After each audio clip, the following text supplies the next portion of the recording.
Parce que Dieu vient nous bénir chaque jour. Nous visiter chaque jour. Et dans Matthieu chapitre 27, il dit, j'ai eu faim, tu m'as donné à manger. J'ai eu soif, tu m'as donné à boire. J'étais en prison, tu m'as visité. À tous ceux à qui tu l'as fait, sache que c'est à moi que tu le fais. Jésus vient nous restaurer. Quel que soit le petit commerce que tu fais, nous sommes dans le prophétique maintenant. Dieu viendra à chaque fois pour te faire passer d'une étape à une autre. Vous savez ce qui se passe?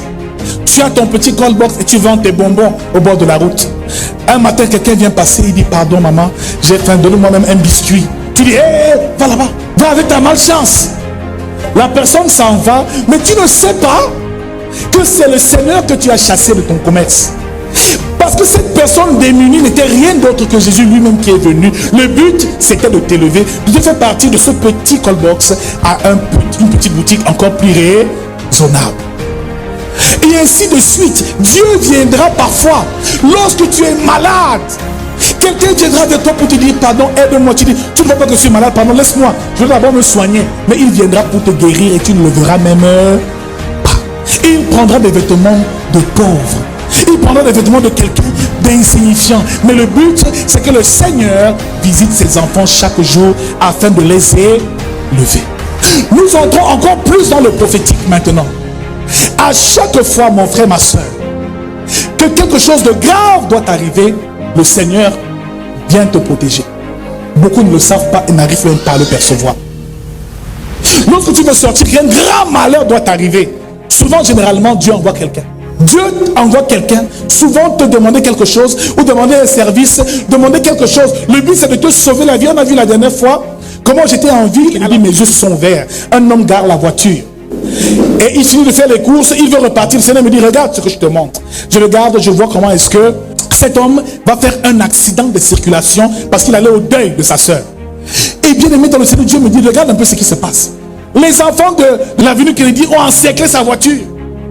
D'autres montaient, papa on a faim, mais pourquoi lui on ne fait que venir l'acculer comme ça? Ces enfants sont venus harceler et encercler ces types. Parce que Dieu voulait préserver sa vie. Il a pris un billet de 2000 francs, il a donné. Il a jeté comme ça. Dès qu'il est parti, j'ai vu les anges du Seigneur descendre, encercler son véhicule et l'accompagner. Il me dit, à cause de cet acte de charité, je vais préserver sa vie. Beaucoup sont morts dans les accidents parce qu'ils n'ont pas su donner au moment où ils devaient donner. C'est pour ça que dans certaines religions comme l'islam, avant même de prier pour un malade, on fait le sadaka, on partage des choses aux pauvres pour que le ciel s'ouvre. Cet homme devait mourir. Mais parce qu'il a donné, simplement donné, et a été hospitalier envers ses enfants, Dieu a protégé sa vie. Donc la protection est dans le don. La santé est dans le donner. La prospérité dans tes activités, c'est dans le donner. Toi qui as un restaurant, nous sommes dans le prophétique. On n'est pas en train de prêcher ce matin. On révèle les clés et les mystères du royaume. Toi qui es en train d'avoir ton restaurant, tu es en train de faire à manger, tu dis que le restaurant ne marche pas. Mais lorsque tu verras quelqu'un qui va entrer là, qui aura faim, ne lui ferme pas tes entrailles. Commence toute ta journée par un acte de générosité et d'amour. Je vous ai fait ce témoignage la dernière fois de cette femme qui avait le restaurant qui se plaignait. Pourquoi est-ce que les gens ne viennent pas dans mon restaurant? Je viens de me fermer, j'ai ouvert depuis là, personne ne vient manger chez moi. Et après qu'elle ait parlé, un vieux entre comme ça. Maman, je veux manger. Elle dit, hey! Elle a dit, attendez, elle allait prendre l'eau, elle est versée sur le type. Dès qu'il est tombé, je lui ai dit, maman, tu as chassé le Seigneur de ta boutique, de ton restaurant. Donne-lui à manger. Et quand il a commencé à manger, le restaurant a commencé à se remplir.